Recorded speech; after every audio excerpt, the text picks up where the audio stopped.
السلام عليكم ورحمة الله وبركاته. الحمد لله رب العالمين والعاقبة للمتقين والصلاة والسلام على رسوله الكريم أما بعد. قال الله تعالى في القرآن العظيم وفي الفرقان المجيد: أعوذ بالله من الشيطان الرجيم. بسم الله الرحمن الرحيم. والذين جاهدوا فينا لنهدينهم سبلنا وإن الله لمع المحسنين. صدق الله العظيم. قال رسول الله صلى الله عليه وسلم: من قتل دون ماله فهو شهيد، أو قال كما عليه الصلاة والسلام. قالوا سبحانك لا علم لنا إلا ما علمتنا إنك أنت العليم الحكيم. ربي اشرح لي صدري ويسر لي أمري واحلل عقدة من لساني ويفقهوا قولي. அளவற்ற அருளாளர் நிகரற்ற அன்புடையதுமாகிய எல்லாம் வல்ல அல்லாஹ்வின் பெயரை கொண்டு ஆரம்பம் செய்வோமாக. எல்லா புகழும் அல்லாஹ் ஒருவனுக்கே உரித்தாகட்டும். நபிகள் நாயகம் ஸல்லல்லாஹு அலைஹி வஸல்லம் அவர்களின் மீதும் அவர்கள் அடிச்சுவடுகளை முழுமையாக பின்பற்றிய உத்தம சத்திய சஹாபாக்கள், தாபியன்கள், தபா தாபியன்கள், நாதாக்கள், ஷஹதாக்கள், வலிமார்கள், நல்லோர்கள் என நம் அனைவரும் மீது அல்லாஹுவின் அன்பும் அருளும் என்றென்றும் குறையில்லாமல் நின்று நிலவட்டுமாக என்று பிரார்த்தித்தவனாக என் வார்த்தைகளை துவங்குகிறேன். போராட்ட குணம் வேண்டும் என்ற தலைப்பில் நான் கொண்டு வந்துள்ள செய்திகளை எடுத்துரைக்க ரப்பல் ஆலமீன் எனக்கு தௌஃபீக் செய்யட்டும். ஆமீன். கண்ணியத்திற்குரித்தான அல்லாஹுவின் நல்லடியார்களே, முஃமின்களிலே, அல்லாஹு ரப்பல் ஆலமீன் அல்லாஹுவால் வழங்கப்பட்ட தீனுல் இஸ்லாம், இந்த தீனுல் இஸ்லாம் நமக்கு கிடைத்திருப்பது பேர் உபகாரம்.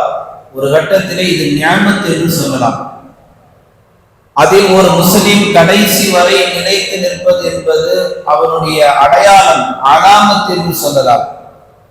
அந்த வெற்றியை பெறுவதற்கு முன்னால், நியாமத் என்ற கனிமத்தை பெறுவதற்கு முன்னால், முஸ்லிமுடைய அலாமத்து அடையாளம் என்ற அந்த ஒரு அடைமொழியை பெறுவதற்கு முன்னால் சில சோதனைகள் மூமின்களுக்கு வரும், சில நெருக்கடிகள் மூமின்களுக்கு அல்லாஹ்வே உண்டாக்குவான். அந்த சோதனைகளையும் அந்த நெருக்கடிகளையும் ஒரு முஸ்லிம் எப்படி கடக்கிறான் என்பதுதான் மிக முக்கிய வாய்ந்த ஒரு செய்தியாக இருக்கிறது. ஒரு முஸ்லிம் கடந்ததற்கு பின்னால் அந்த சோதனைகளிலே அவன் முதலில் கையாள வேண்டியது போராட்ட குணம். இந்த வாழ்க்கை என்பது அல்லாஹ்வால் தரப்பட்ட ஒரு நியமத்தாக இருந்தாலும், இந்த உலகத்திலே நாம் விடக்கூடிய கடைசி மூச்சு துன்யாவுடைய வாழ்க்கையாக இருந்தாலும் சரி, அது ஆகிரத்து சம்பந்தப்பட்ட செய்தியாக இருந்தாலும் சரி, அல்லது தீனுல் இஸ்லாத்திற்கு ஒரு இலக்கு ஏற்படுகிறது அல்லது ஒரு விதமான ஒரு நெருக்கடி உண்டாகிறது என்றாலும் சரி, நாம் எல்லா நிலையிலேயும் போராட்ட எண்ணமுடைய மூமின்களாக வாழ பழகிக் கொண்டால், இது போன்ற நெருக்கடியான காலங்களில் நாம் யாரையும் விழிப்புணர்வுபடுத்த தேவையில்லை.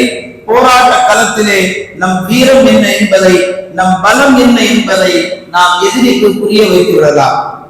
ஏனென்று சொன்னால், போராட்ட குணம் வேண்டும் என்ற தலைப்பு இன்றைக்கு மூமின்கள் குடும்பத்திற்காக போராடுகிறார்கள், சமூகத்திலே ஒரு நல்ல நிலை வர என்பதற்காக போராடுகிறார்கள், அல்லது ஒரு வியாபார வணிகத்துறையிலே ஒரு சிறந்த வியாபாரியாக வருவதற்காக போராடுகிறார்கள், கல்வியிலே போராடுகிறார்கள்.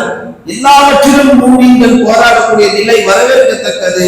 ஆனால் இஸ்லாமிய ஷரியத்துக்கு ஒரு நெருக்கடி அரசாங்கத்தால், அதிகாரிகளால் நமக்கு தரப்படுகின்ற பொழுது நாம் எப்படிப்பட்ட போராளிகளாக உருவாக வேண்டும் என்பதுதான் இந்த ஜும்மாவுடைய உயர்ந்த சிந்தனையாக நமக்கு இருந்து கொண்டிருக்கிறது.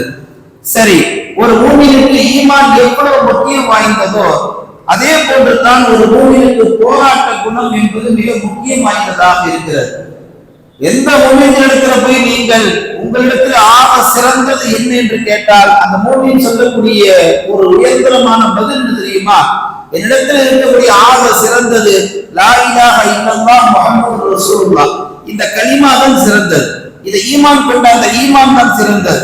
சரி, இந்த ஈமானுக்கு அடுத்த சிறந்த ஒரு விஷயம் என்ன என்று கேட்டால், மூமின்கள் சொல்லக்கூடிய பதில் போராட்ட குணம் என்பதாக சொல்லுவார்கள்.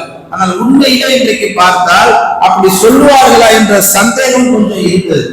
ஏன்னா பேப்பர் படிக்கிற மூமின்கள் குறைஞ்சிட்டாங்க, செய்திகள் பார்க்கக்கூடிய மூமின்கள் குறைஞ்சிட்டாங்க.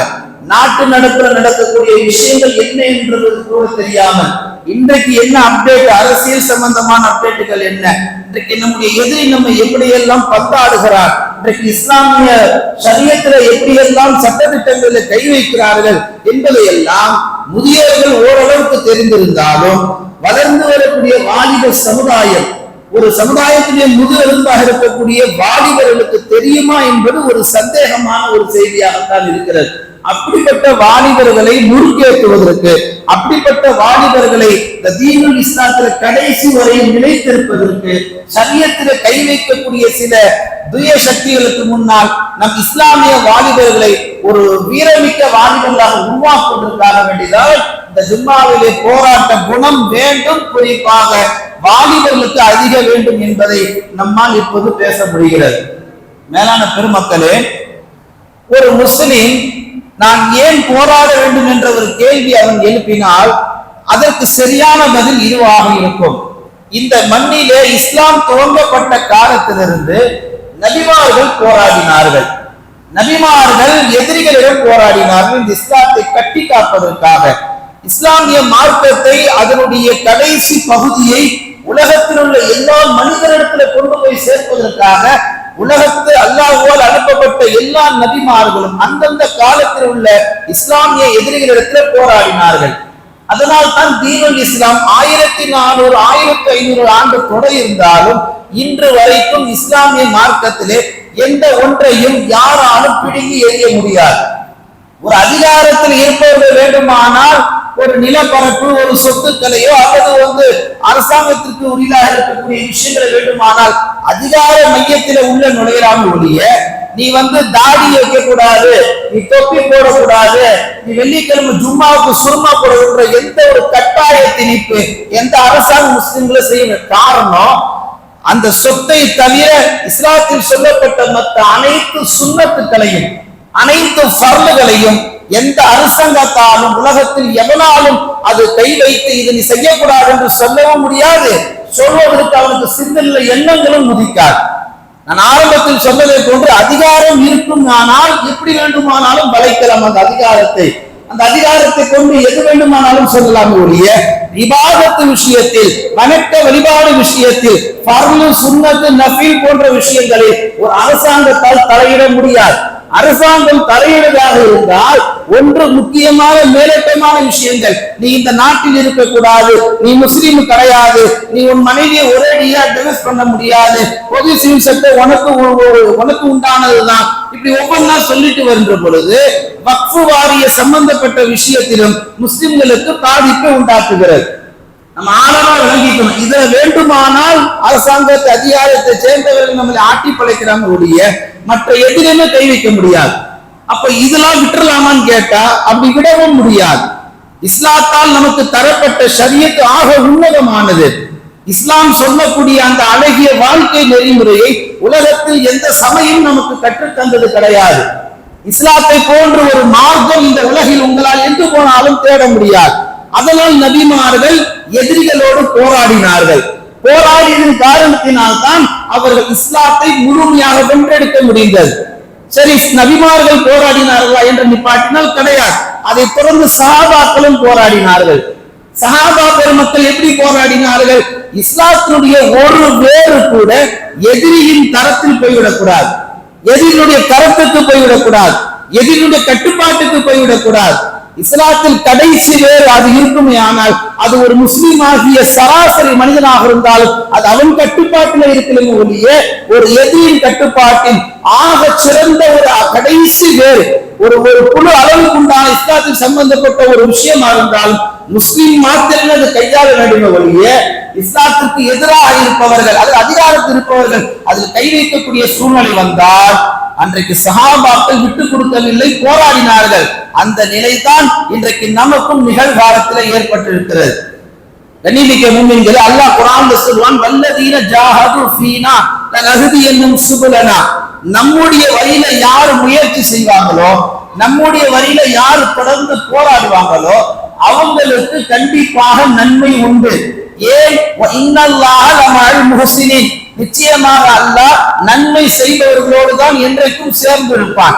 இந்த ஆயத்துக்கு முஃபஸ்ஸிரீன்கள் விளக்கம் சொல்வார்கள், அல்லாஹ்வுக்காக ஜிஹாது செய்யக்கூடிய மூமின்கள், அல்லாஹ்வுக்காக ஒரு விஷயத்தை போராடக்கூடிய மூமின்கள், ஷரியத்திற்கு இலக்கு வருகின்ற பொழுது தன் உயிரை கூட துச்சமாக கருதி ஷரியத்துடைய சட்டத்தை மௌத் வரைக்கும் இந்த உலகில நிலைநாட்டக்கூடிய முஸ்லிம்கள் தொடர்ந்து அல்லாஹ்வுடைய வழியில போராடக்கூடியவர்களை அல்லாஹ் சொல்லுகிறான், அவர்கள் நன்மை செய்யக்கூடியவர்கள். போராட்ட குணம் யாரிடத்துல வந்து விட்டதோ அவர்கள் நன்மை செய்திருந்ததை அல்லாஹ் குர்ஆனிலே பறைசாட்டுகிறான். அப்படி போராடுபவர்களோடு அல்லாஹ் சேர்ந்து போராடுகிறான் என்பதையும் மார்க்கத்தினுடைய முஃபஸ்ஸிரீன்கள் இந்த ஆயத்திற்கு விளக்கம் தருகிறார்கள். ஒரு போராட்டத்துல போய் நம்ம அடி வாங்கணும், ஒரு போராட்டத்துல போய் லத்தில உத வாங்கணும், இல்ல நம்ம அரசு பண்ணிடுவாங்க, நமக்கு எதுக்கு அந்த வீண் வம்பு, நம்ம உடம்பு தாங்காதுன்னு சொல்லி புறமுதுகிட்டு வெளியே ஓடக்கூடியவர்களை அல்லாஹ் இந்த ஆயத்துல சேர்க்க மாட்டார். எது நடந்தாலும் பரவாயில்லை, அல்லாஹ்வுக்காக வருகிறார்களே, அல்லாஹ்வுடைய பாதையில ஜிஹாது செய்கிறார்களே, அப்படிப்பட்டவர்களோடு தான் அல்லாஹ் தொடர்ந்து இருக்கிறான் என்பதாக இந்த ஆயத்துக்கு அர்த்தத்தை எடுக்க முடிகிறது. பெருமானார் ஸல்லல்லாஹு அலைஹி வஸல்லம் சொல்லி காட்டுவார்கள், வரலாறு எங்கு பார்த்தாலும் நீங்கள் எத்தனை வரலாறுகளை புரட்டி பாருங்கள், அத்தனை வரலாறுகளின் நபிமார்கள் போராட்டங்கள் தொடர்ந்து போராடி இருக்கிறார்கள், சஹாபாக்கள் தொடர்ந்து போராடி இருக்கிறார்கள். நான் 2 சஹாபாக்களுடைய வரலாறை இங்கே நான் மையப்படுத்த விரும்புகிறேன். முதல் சஹாபி ஹஜ்ரத் பிலால் ரலியல்லாஹு தஆலா அன்ஹு அவர்கள். அவர்கள் ஏதோ பிறந்தது போராட்டத்திற்காகவே பிறந்தது போன்றுதான். சில பேர் சொல்லுவாங்கல்ல, நீ பிறந்ததே அடி வாங்குறதுக்கு தான், நீ பிறந்ததே என்கிட்ட திட்டு வாங்குறதுக்கு தான், நீ காலத்துக்கு என்ற கொத்தடியில எல்லாம் கிடக்கணும். நிறைய பேர் நம்மள இப்போ இந்த பழக்கம் உண்டு. சமயங்கள்ல உறவுகளுக்கு மத்தியிலேயோ, நண்பர்களுக்கு மத்தியிலேயோ, அல்லது கடைகள்ல முதலாளி தொழிலாளிக்கு மத்தியிலேயோ சொல்லக்கூடிய அந்த நிலைப்பாடை நம்மால் பார்க்க முடிகிறது. பிலால்கள் எப்படிப்பட்டவர்கள்? நிறைய பேர் சொல்லுவாங்க, கருப்பினத்தின் ஆக சிறந்த கருப்பினம் நீதான் என்று சொல்லுவார்கள். கருப்பினம் இருக்குல்ல, பார்க்கறதுக்கு கண்ணங்கரேன்னு இருப்பாங்க, அட்டை கருப்புன்னுவாங்க. அந்த அட்டை கருப்பினுடைய உச்சம் நீங்க தான். உங்கள் இனத்தில் ஆக சிறந்த கருப்பன் யாருன்னு கேட்டால் பிலாலே உங்களை கை காட்டலாம். அந்த அளவுக்கு கண்ணங்கரேன் இருக்கக்கூடிய பிலால் ரலியல்லாஹு அவர்கள் எதிரிகளிடம் மாட்டிக்கொண்ட பொழுது அவர்களை காப்பாற்றியவர்கள் ஹஜ்ரத் அபூபக்கர் சித்தீக் ரலியல்லாஹு. சில காசுகளையும் திரகங்களையும் கொடுத்து அவர்களை விடுவித்து சஹாபியாகிய பிலாலை இஸ்லாத்தின் பக்கம் அழைத்து வந்து முஸ்லிமாக வாழ வைத்து ஹரமிலே அவர்களுக்கு அதான் சொல்ல வைத்து பெருமானாருக்கு முஅத்தினாக நியமிக்க வைத்து இந்த மார்க்கத்தில் ஒரு சிறந்த முன்னோடியாக உருவாக்கியதனுடைய பங்கு பெருமானாருக்கும் உண்டு, அபூபக்கருக்கும் உண்டு. நாம கவனிக்கத்தக்கது, அந்த பிலால் ரலி அவர்களை அன்றைக்கு உள்ள காலகட்டம், இன்றைக்கு உள்ள ஒரு பெரிய சர்வாதிகார ஆட்சி அன்றைக்கு இதை விட பன்மடங்காக இருந்தது. இன்னைக்கு என்ன சர்வாதிகாரம், இவனுக்கு அப்பனெல்லாம் அன்னைக்கு இருந்தாங்க, இவனுக்கு தாத்தா முப்பாட்டெல்லாம் அன்னைக்கு இருந்தாங்க. எந்த அளவுக்கு சித்திரவாதம் செய்வாங்கன்னா, சுடும் வெயிலில் கடும் மணலில் அவர்களை படுக்க வைத்து பெரும் பாறைகளை தலையின் மீது நெஞ்சுகள் மீது வைத்து அவர்களை கடுமையாக சித்திரவதை உள்ளாக்குவார்கள். எல்லா சித்திரவாதத்திலும் அவர்கள் சொன்ன ஒரு செய்தி என்ன தெரியுமா? உனக்கான சொத்து என்கிட்ட கொடுத்துடு, உன் அப்பனுக்கு உண்டான சொத்தை என்கிட்ட கொடுத்துடு, இல்ல உன் மார்க்கத்துல உனக்கு வக்ஃப் செஞ்சதை என்கிட்ட கொடுத்துடு. எவனும் அன்னைக்கு அப்படி சொன்னது கிடையாது. யாரும் அப்படி அவனை சித்திரவாதம் பண்ணதே கிடையாது. அன்னைக்கு அவங்க சித்திரவாதம் பண்ணதெல்லாம் சொல்லு, அல்லாஹ் இல்லைன்னு சொல்லு, அஹது இல்லைன்னு சொல்லு, அல்லாஹ் வணங்கலேன்னு சொல்லு, கலிமா விட்டு வெளியே வந்ததேன்னு சொல்லு, உனக்கு நான் உயிர் பிச்சை தரேன். அன்னைக்கு உள்ள சர்வாதிகாரம் முஸ்லிம்களுக்கு கொடுக்கப்பட்ட சொத்துக்கள்ல கை வைக்கல. ஏன்னா அவனுக்கு தெரியும், பிச்சை எடுத்தாலும் கௌரவமா எடுக்கணும், குடுங்கி தின்னக்கூடாது. எவனுக்கும் கொடுக்கப்பட்டது அல்லது பிறருக்கு தானமா கொடுக்கப்பட்டதை குடுங்கி தின்னுவது என்பது ஆக மோசமான பிச்சை. இது பிச்சை தான் சொல்லணும். இஸ்லாமியுடைய சொத்தை கை வைப்பது என்பது குடுங்கி தின்பதற்கு சமம். அன்றைக்கு பிலால் அவர்கள் கடுமையாக கஷ்டப்பட்டாலும் இந்த மண்ணிலே முஸ்லிம்களுக்கு முன்னோடியாக ஒரு பெரிய தியாகியாக ஒரு வரலாற்று போராளியாக அன்றைக்கு வாழ்ந்தார்கள். இன்றைக்கும் வரலாற்று வரிகளிலே வாழ்ந்து கொண்டிருக்கிறார்கள். இப்படிப்பட்ட போராளிகளாகத்தான் நாம் உருவாக வேண்டும். வரலாற்றிலே இன்னொரு சஹாபி அன்னை சுமையா ரலியல்லாஹு தஆலா அவர்கள் ஒட்டுமொத்த குடும்பத்தையும் எல்லாவற்றையும் அவர்கள் கட்டி போட்டு, ஒரு பக்கம் கணவன், ஒரு பக்கம் மகன், ஒரு பக்கம் சுமையா ரலியல்லாஹு ஆக உச்ச பெரிய தண்டனையை தந்தானுங்க. மோசமான கயவர்கள் 2 காலைய 2 பக்கம் கட்டி போட்டானுங்க, 2 கைய 2 பக்கம் கட்டி போட்டானுங்க. கையில ஒரு ஈட்டி, கேட்ட கேள்வி, உனக்கான சொத்துக்களை கொடுப்பியா? உனக்கு தானம் செய்யப்பட்ட சொத்து அல்லது உங்க மார்க்கத்துக்கு தானம் செய்யப்பட்ட சொத்து என் பேர்ல எழுதி வைக்கிறியா, இல்ல என் பேர்ல என் கண்ட்ரோல் கொடுத்துறியா, அப்படி யாரும் அதட்டல, யாரும் அதட்டல. அன்னைக்கு அவர்கள் கேட்டதெல்லாம் நீ ஈமான்ல இருக்க போறியா குஃபுர்ல இருக்க போறியா, இதுதான் கேள்வி. அன்னைக்கும் சர்வாதிகாரம் இருந்தது, இன்னைக்கும் சர்வாதிகாரம் இருக்குது. காலத்தின் கோலங்கள் மாறுகிற பொழுது சர்வாதிகாரங்களுடைய கொடுமைகள் வித்தியாசப்படும்.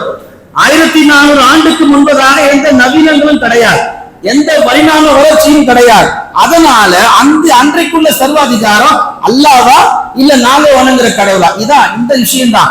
அன்னைக்கு பரிணாம வளர்ச்சி இருந்திருந்தால், அன்னைக்கு ஒரு பெரிய கோட்டைகளோ மாளிகைகளோ இன்றைக்கு நாம் பார்க்கிற நவீனங்களோ இருந்திருந்தால், இன்னைக்கு கொடுக்கிற அந்த டார்ச்சர் அன்னைக்கும் கொடுத்திருப்பாங்க. இன்னைக்கு கொடுக்கிற டார்ச்சருடைய பின்னணி என்ன? இன்னைக்கு எல்லா பரிணாம வளர்ச்சி அடைந்திருக்கு. ஒரு கட்டத்துல புது இந்தியா, நியூ இந்தியா, எல்லா கட்டத்துக்கு மேல ஒரு பெரிய ஒரு அதிகார வர்க்கம், ஒரு பெரிய மெஜாரிட்டி, அந்த அதிகார வர்க்கத்தில் இருக்கக்கூடியவர்கள் குறிப்பாக சிறுபான்மை மக்களை எப்படி எல்லாம் கஷ்டப்படுத்தலாம் என்ற ஒரு உள்நோக்கத்தில் தான் இப்படி புறவாசல் வழியாக ஒவ்வொன்றாக அவர்கள் உள்ளே கொண்டு வரார்கள். பார்லிமெண்ட்ல அவர்கள் கொண்டு வந்த அந்த சட்டத்திற்கு பின்னால் ஏறக்குறைய 8 மணி நேரம் 12 மணி நேரம் வாதத்துக்கு பின்னால் என்ன செய்யப்பட்டு நள்ளிரவு 2 மணிக்கு அந்த சட்டம் பில் பாஸ் பண்ணப்படுகிறது. ஓடுற பஸ்ல தற்கொலைக்கிறான், அவனுக்கு உண்டான தண்டனை நள்ளிரவுல பார்லிமெண்ட்ல எந்த மசூராவும் கிடையாது. கருவறையில ஆசிபா என்ற பெண்மணியை கூட்டு பலாத்காரம் செய்யறான், அவனுக்கு எந்த ஒரு நடுநிலையான எந்த ஒரு பாதிப்புக்கு உண்டான அவனுக்கு தண்டனை அளிக்கிறதுக்கு உண்டான எந்த ஒரு சட்டமும் கிடையாது. அல்லது பெனாசிர் பில்கிஸ் போன்ற ஒரு இஸ்லாமிய பெண், கர்ப்பமுள்ள பெண், 15 பேர் கூட்டு 15 பலாத்காரம் செஞ்சானுங்க, அவனுக்கு எதுவும் கிடையாது. அவன் விடுதலையாய் வெளியே வருவதற்கு கொண்டாடினாங்க, அதை வரவேற்றாங்க. இப்படி அயோக்கியர்களை, அநியாயம் செய்யப்படுகிற, அக்கிரமம் செய்யப்படுகிறவர்களை எந்த பாராளுமன்றத்திலையும் இது உச்சகட்ட மோசமான ஈனமான செயல், நல்ல தாய் தகப்பனுக்கு நல்ல பிள்ளைகளாக பிறந்தவர்கள் செய்ய மாட்டாங்க, எந்த பேச்சும் கிடையாது. அசிங்கமான விஷயத்தை மக்களவையில எதுவும் கொண்டு வருவது கிடையாது.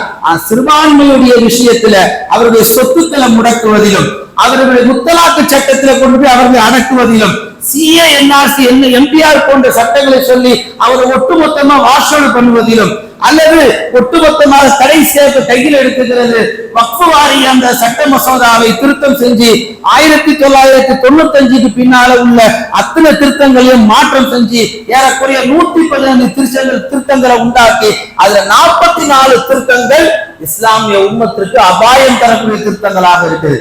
நமக்கு அதனுடைய அபாயம் தெரியல, அதனுடைய பயங்கரம் நமக்கு புரியல.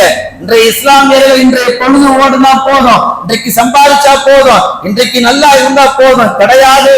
நம் முன்னோர்கள், நம் பாட்டன் முப்பாட்டன், நம் தாத்தன், நம் எல்லோருக்கும் இஸ்லாமிய முஸ்லிம்கள் பலன் அடைய வேண்டும் என்ற ஒரே நோக்கத்திற்காக தரப்பட்ட சொத்துக்கள், அந்த தான சொத்துக்களை, அந்த வக்ஃப் சொத்து, வக்ஃபுல் இல்லா, அல்லாஹ்வுக்காக செய்யப்பட்ட வக்ஃப் சொத்துக்களை யாரோ ஒருவன் தின்பதை அல்ல யாரோ ஒருவன் அபகரிப்பதை ஒரு இஸ்லாமியன் எப்படி பார்த்துக்கிட்டு சும்மா இருக்க முடியும்?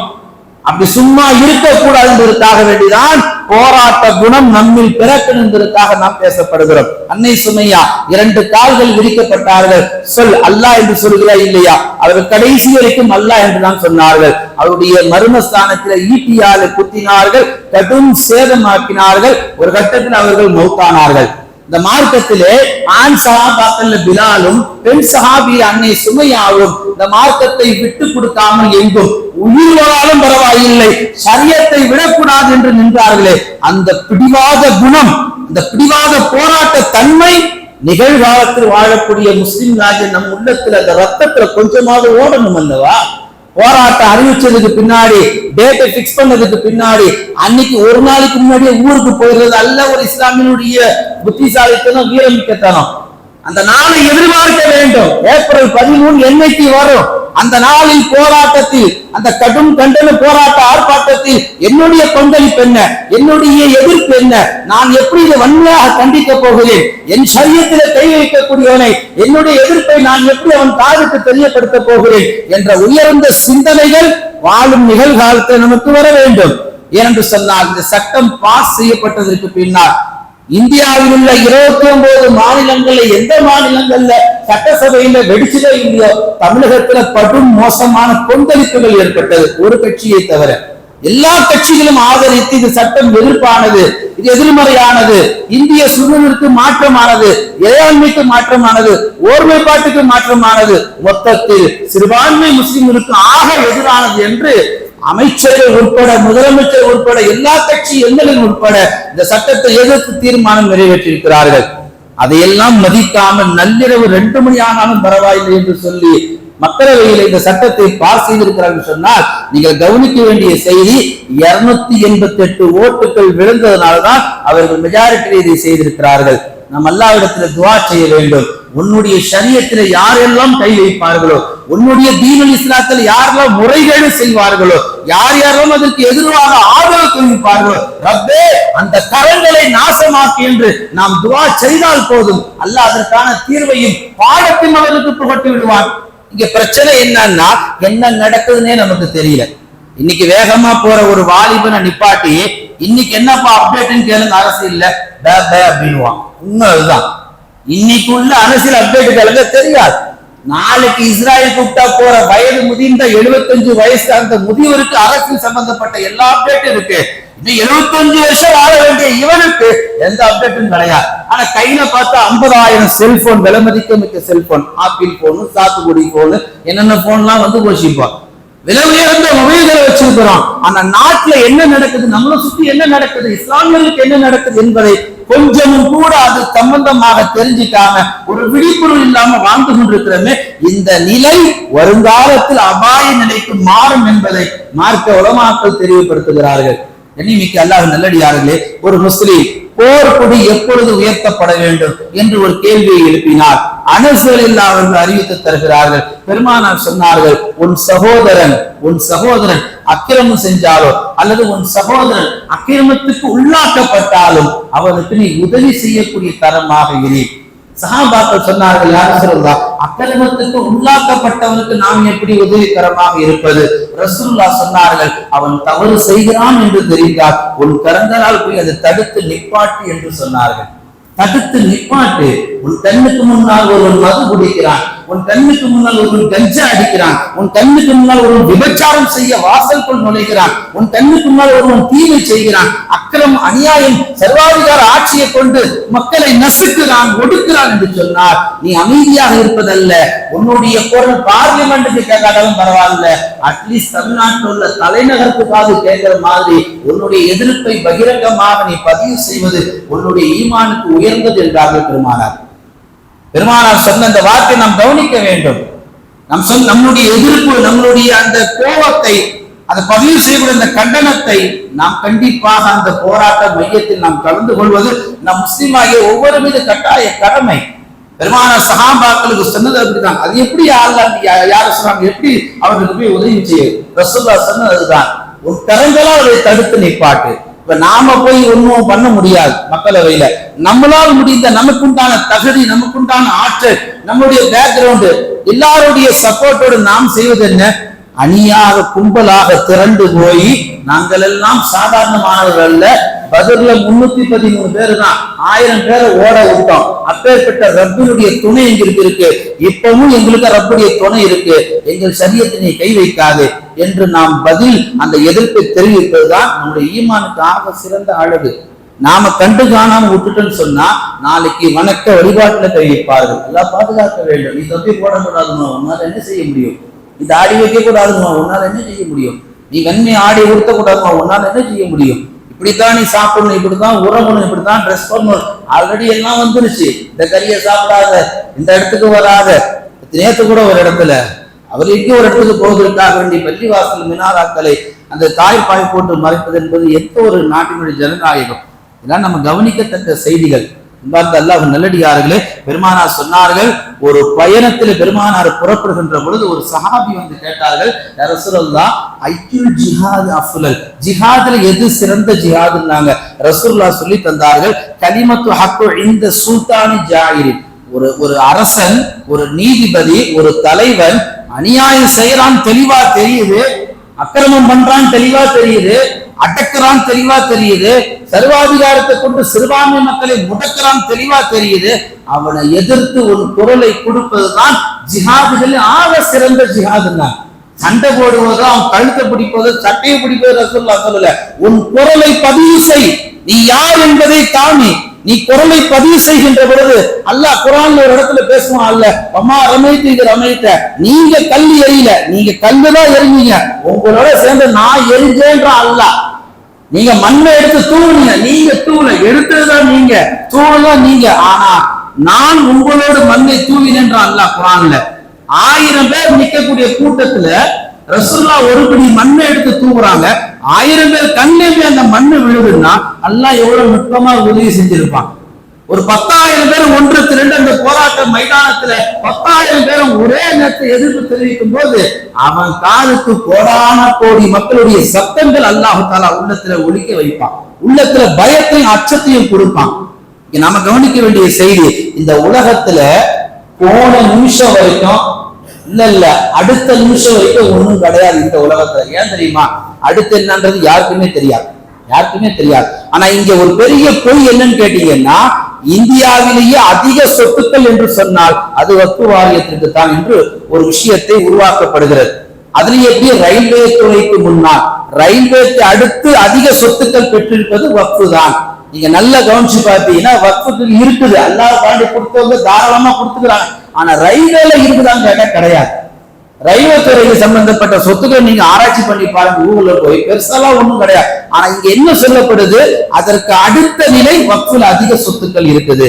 இங்க இந்த உலகத்துல அடுத்த நிமிஷம் என்ன என்பது யாருக்குமே தெரியாது. ஒரு பிம்பத்தை உருவாக்குறது, ஒரு பொய்மையை கொண்டாந்து கட்டமைக்கிறது, இதுதான் இப்படிதான், அதனால் அடுத்து இதை நாங்கள் கை வைப்போம் என்று சொல்லி ஒட்டுமொத்த இஸ்லாமியர்களுடைய சுதந்திரத்தை, சிறுபான்மையாக இருந்தாலும் இந்த மண்ணிலே சுதந்திரமாக வாழ்ந்து கொண்டிருக்கிறோம்.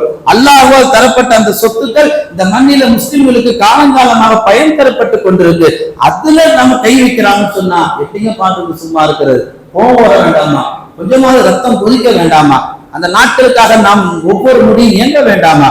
பெருமானார் ஸல்லல்லாஹு அலைஹி வஸல்லம் சொன்னார்கள், போர் குணம் ஒவ்வொரு முஃமின்கிட்ட அவசியம் இருந்து ஆக வேண்டும். இங்க 2 விஷயம் நல்லா கவனிங்க. ஒரு முஸ்லிமுக்கு 2 விஷயம் சொன்னா அப்படியே கால் கட்ட வரல தலை வரைக்கும் ஜிப்புன்னு கரண்ட் ஷாக் அடிக்கிற மாதிரி. ஒண்ணு என்ன தெரியுமா? தேசிய கீதம் பாடல் இருக்குல்ல, அந்த பாடலை இசையோடு கேட்டாலும் இசை இல்லாமல் கேட்டாலும் தலை உச்சிருந்து கால் வரைக்கும் ஷாக் அடிக்கிற மாதிரி இருக்கும். இருக்குமா இருக்காதா? நாம போய் போராடணுமா? நாம சுதந்திரத்துக்கு முன்னாடி பாடுபட்டோமா? நாம ஒரு சொட்டு ரத்தம் கொடுத்தோமா? இல்ல, நம்ம முன்னோர்கள் பாடுபட்டார்கள். நம் முன்னோர்களுடைய அந்த எண்ணம் தான் அந்த நாளில் நமக்கு எண்ணங்கள் பிரதிபலிக்கிறது. அவர்கள் விட்ட அந்த ஒரு சொட்டு அந்த ரத்தம் தான் அந்த பாட்டை நாம் இசை இல்லாமல் கேட்டாலும் உள்ளத்தில் ஒரு விதமான புத்துணர்ச்சி, இசையோடு கேட்டாலும் உள்ளத்தில் ஒரு விதமான புத்துணர்ச்சி. இது ஒரு பக்கம் இருக்க, நபிமார்கள், சஹாபாக்கள், முன்னோர்கள் இந்த மார்க்கத்தை கட்டி காத்தார்களே, சரியத்தை கொத்தி கொத்தி பாதுகாத்தார்களே. ரசூலுல்லாஹ்வுடைய காலத்துல கூட வக்ஃபுடைய சொத்துக்கு இந்த மாதிரி ஒரு நெருக்கடியே வந்தது இல்லையே. ஆனா இன்னைக்கு வருகின்ற பொழுது அது முஸ்லிமுடைய உள்ளத்துல ரத்தத்துல ஏன் துடிப்பு வருவது கிடையாது. இஸ்லாமிய இந்த வரலாற்றிலே நாம் பேசுகின்ற பொழுதோ அல்லது இஸ்லாமிய சொத்துக்களை சர்வாதிகாரம் கொண்டு அபகரிக்கிறான் என்று சொல்லுகின்ற பொழுது உள்ளத்துல ஒரு வீரியம் வர வேண்டாமா? நாம காலம் முழுக்க இசையில மங்கி போய் கிடக்கிறதுனாலதான் தேசிய கீத பாடல் இசையோட கேட்கும்போது கூடுதலா ஒரு ஜிப்புன்னு ஏறு. நீங்க இசையை கட் பண்ணி கேட்டாலும் உங்களுக்கு ஏறும். காரணம் என்ன? முன்னோர்களுடைய வரலாற்றுடைய ரத்தத்துடைய துளிகள் நம்முடைய எண்ணங்கள்ல விழுந்து இருக்கிறது. அதே இஸ்லாமிய பார்வையில பார்க்கின்ற பொழுது, ஷரியத்துல கை வைக்கின்ற பொழுது நம்மால் எதிர்ப்பு குரலை நாம் தெரிவிக்க தவறிவிட்டால் இதை விட மோசமான சட்டங்கள் எல்லாம் நம்மை நீர்த்திரிக்கப்படும் என்பதை இந்த நல்ல நேரத்தில் நாம் புரிந்து கொள்ள வேண்டும். நபி ஸல்லல்லாஹு அலைஹி வஸல்லம் சொல்லி காமிப்பார்கள், அநீதி இழைப்பவனுக்கு முன்னால் எப்படி ஒரு சஹாபி வந்து கேட்டார்கள், யா ரசூலல்லாஹ், என் பொருளை ஒருவன் திருடி விட்டால், என் பொருளை ஒருவன் அபகரித்து விட்டான், நான் என்ன செய்வது? இப்ப ரசூலுல்லாஹ் சொன்னாங்க, மன் குத்தில தூன மாலிஹி ஃபஹுவ ஷஹீத். உன் பொருளை நீ திரும்ப பெறுவதற்காக அவனோடு போய் முஜாஹிது சண்டை செய்யினாங்க, அவனோடு போய் போரிடுனாங்க, அவனோடு நீ மல்லு கட்டுனாங்க. உன் பொருளை திருடி போயிட்டான், அவன் பயங்கரமானவனா இருக்கிறான், ஆள் பலம், பண பலம், அதிகார பலம், எல்லா வர்க்கம் கொண்டவனா இருக்கிறான், நான் எப்படி போய் அவன் முன்னாடி நிக்கிறது? கிடையாது. நீ அப்படி போய் மல்லு கட்டுகின்ற பொழுது உனக்கான தீர்வு அல்லாஹ் உனக்கு அதுல மௌத்த கொடுத்துட்டா, நீ ஷஹீதுடைய அந்தஸ்தை பெற்றுட்டேன்னு அர்த்தம். ஒரு கால் நீ மல்லு கட்டி அந்த சத்தை நீ அபகரித்து உன் பக்கம் எடுத்துக்கொண்டால் அவன் நரகத்திற்கு செல்வான் என்றார்கள் நபிகள் நாயகம் ஸல்லல்லாஹு அலைஹி வஸல்லம் அவர்கள். நாம் ஷஹீதாக வாழ வேண்டும் என்று சொன்னார், நாம் ஷஹீதாக மௌத்தாக வேண்டும் என்று சொன்னார், நமக்கான ஒரு உயர்ந்த ஒரு வாய்ப்பை அல்லாஹ் நமக்கு இப்பொழுது தந்திருக்கிறான். காலமெல்லாம் நாம ஃபீஸபில்லா சொல்லிட்டு இருக்கிறோம்ல, அந்த ஃபீஸபில்லா இப்ப வந்திருக்கு நமக்காக, நம் ஈமானை சோதிப்பதற்காக, நம்முடைய ஈமானுடைய தரத்தை உயர்த்துவதற்காக. சொர்க்கம் நுழைவது அவ்வளவு ஈஸியா, அவ்வளவு இலகுவான்னு அல்லாஹ் கேட்கிறான். கொஞ்சம் கஷ்டப்பட வேண்டாமா? நீங்க கொஞ்சம் அடியோ அல்லது கொஞ்சம் மிதியோ கொஞ்சம் வெயிலுடைய உஷ்ணத்தையோ நீங்க தாங்க வேண்டாமா? சொகுசா சொர்க்கம் போயிடலாம் நினைக்கிறீங்களா? காலமெல்லாம் ஃபீஸபில்லா சொல்லிக் கொண்டிருந்த நமக்கு உண்மையான ஃபீஸபில்லா வருகின்ற ஏப்ரல் 13ஆம் தேதி தான். அந்த ஆர்ப்பாட்ட பொது களத்தில் நாம் எல்லோரும் பங்கெடுத்து நமக்கான எதிர்ப்பை நாம் தெரிவிக்கின்ற பொழுதுதான் அல்லாஹு தஆலா நம்முடைய ஈமானுடைய பலத்தை உயர்த்துகிறான். அபூ ஹுரைரா ரலியல்லாஹு அவர்கள் அறிவிச்சு கொடுக்கிறார்கள், ஒரு சஹாபி வந்து சொன்னார்கள், யா ரசூலுல்லாஹ், என் பொருளை ஒருவன் எடுத்துக்கொண்டால் நான் என்ன செய்ய? அந்த பொருளை நீங்கள் திரும்ப பெறுகின்ற வரைக்கும் அவனோடு மல்லு கட்டுவதன் ஆக உங்களுக்கு சிறந்தால் பெருமானார் ஸல்லல்லாஹு அலைஹி வஸல்லம் அவர்கள். மனித உரிமைகள் மீறப்படுகின்ற பொழுது, மனித உரிமைகள் முழுவதுமாக அழிக்கப்படுகின்ற பொழுது, நம்மல்ல நபிகள் நாயகம் ஸல்லல்லாஹு அலைஹி வஸல்லம் அவங்களே என்ன செஞ்சிருக்கிறாங்க? அந்த மனித உரிமைகள் மீறப்படுகின்ற பொழுது எதிர்த்து போராடி இருக்கிறாங்க. ரசூல் ஸல்லல்லாஹு அலைஹி வஸல்லம் நபியாக ஆகுவதற்கு முன்னால் ஹிஸ்புல் என்று சொல்லக்கூடிய ஒரு அமைப்பை சேர்ந்த ஒரு அமைப்புல பெருமானார் உறுப்பினராக இருந்திருக்கிறாங்க. பெருமானார் அந்த அமைப்புல உறுப்பினர். அந்த அமைப்பு எதுக்குன்னா மக்காவை சுத்தி நடக்கிற அனாச்சாரங்களை அநியாயங்களை தட்டி கேட்பதற்காக உருவாக்கப்பட்ட அமைப்பு. அதே போன்று அந்த வரிசையில இமாம் ஹுசைன் ரலியல்லாஹு அவர்கள் கர்பலா யுத்தத்துல ஷஹீதா இருக்கிறாங்க. ஒரு பெரிய போர் வீரராக திகழ்ந்திருக்கிறாங்க. வரிசலாக சொல்லிக் கொண்டு வருகின்ற பொழுது அஹ்மத் இப்னு ஹம்பல் போன்ற பெரும்பெருமான்கள், இன்றைக்கு நவீன காலத்தில் டாக்டர் அம்பேத்கர், தந்தை பெரியார் போன்ற எத்தனையோ நல்லோர்கள் இந்த மண்ணிலே போராட்ட குணம் கொண்டவர்களாக வாழ்ந்ததுனால்தான் இன்றைய வரைக்கும் தமிழ்நாடு சொர்க்க பூங்காவா இருக்கு. அதை நரக பூங்காவா மாத்துறதுக்கு தான் ஒரு வேலை இன்னைக்கு முயற்சி ஏற்படுத்தப்பட்டிருக்கு. இதுல இருந்து நாம தப்பிக்கணும்னா நாம செய்ய வேண்டியது என்ன? அல்லாஹ்வுக்காக வேண்டி கொடுத்த வக்ஃப அல்லாஹ்வுக்காக வேண்டி நாம மீட்டாகணும்.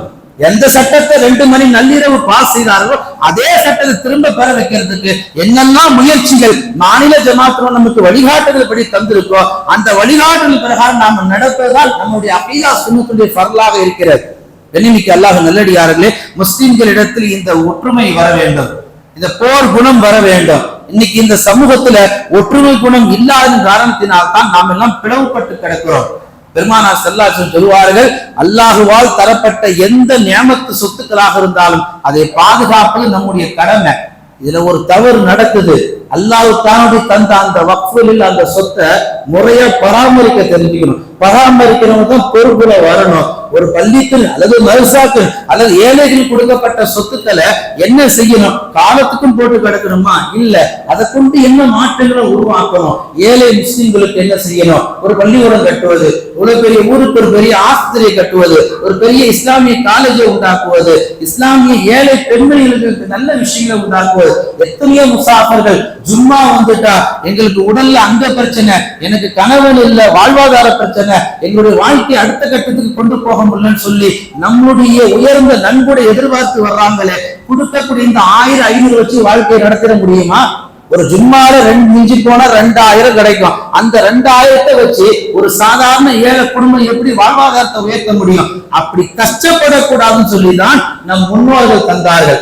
அந்த சொத்துக்களை ஒழுங்கா பராமரிக்க தவறிட்டதுனால அல்லாஹு தஆலா இது போன்ற நெருக்கடியை உண்டாக்கிக்கிறான். நாம அதெல்லாம் கவனிச்சுக்கிறோம். இங்க நாம ஆளக்கூடிய அந்த பாஜக அரசாங்கத்துக்கு நாம் சொல்லக்கூடிய ஒரு உன்னதமான ஒரு ஆழமான செய்தி என்னன்னா, அல்லாஹ்வுக்காக வேண்டி கொடுத்த ஒரு குண்டு ஊசி, இங்க ஏக்கர் கணக்குல இல்ல, ஒரு குண்டு ஊசி அல்லாஹ் தாண்டி ஒரு கணக்கு நோட்டை பயன்படுத்த அல்லது ஒரு நோட்டுக்கு பயன்படுத்த ஒரு சின்ன குண்டூசி கொடுத்தாலும் அதை இந்த இஸ்லாத்துல முழுமையா பாதுகாக்கக்கூடியவர்கள் இருக்கிறாங்க. இங்க சொத்துக்களை வீணடிப்பதில் ஒரு குண்டூசி கூட நாங்க வீணடிக்க மாட்டோம். ஏன்? வக்ஃபுல் இல்லா, அவங்க அல்லாஹ் தாண்டி கொடுத்தது. அந்த அடிப்படையில நமக்காக ஒரு முயற்சி அல்லாஹ் தஆலா நமக்கு ஏற்படுத்தி தந்திருக்கிறான். எனவே மாநில ஜமாத்துமா வழிகாட்டுதல்படி வரக்கூடிய ஏப்ரல் 13ஆம் தேதி விழுப்புரம் தலைநகரில் நமக்காக அந்த ஆர்ப்பாட்ட போர்களை நமக்கு ஏற்படுத்தி தந்திருக்கிறார்கள். முடிந்தவரை இந்த மஹல்லாவில் ஒரு பஸ் வரணும்னு வாக்குறுதி கொடுத்தாச்சு. யார் யாரெல்லாம் வருவீங்க சபையில கை தூக்குங்க. இஸ்லாத்திற்காக என் உயிரையும் நான் தருவ தயாரா இருக்கிறேன். அந்த அடிப்படையில இந்த மஹல்லால ஒரு பஸ் குறைஞ்சது 100 பேரால அந்த பஸ்ஸை ஃபில் பண்ணியாகும். இன்ஷா அல்லாஹ் ஃபில் பண்ணலாங்களா? அதற்கான ஏற்பாடு உங்கள்கிட்ட வரும்போது கண்டிப்பா நீங்க முயற்சி செய்யலாமா? நீங்க பின்வாங்கினீங்கன்னு சொன்னா அல்லாஹ் பாதுகாப்பானாக. எந்த விஷயங்களை நாம் பேசி நம்ம கேட்டோமோ அதன்படி அமல் செய்யக்கூடிய நற்தௌஃபீகை வல்ல நாயகன் எல்லோருக்கும் வழங்குவானாக. அல்லாஹ்வுடைய சொத்தை அல்லாஹ்வே பாதுகாப்பானாக. ஆமீன். வ ஆகிரு தஅவானா அல்ஹம்துலில்லாஹி ரப்பில் ஆலமீன்.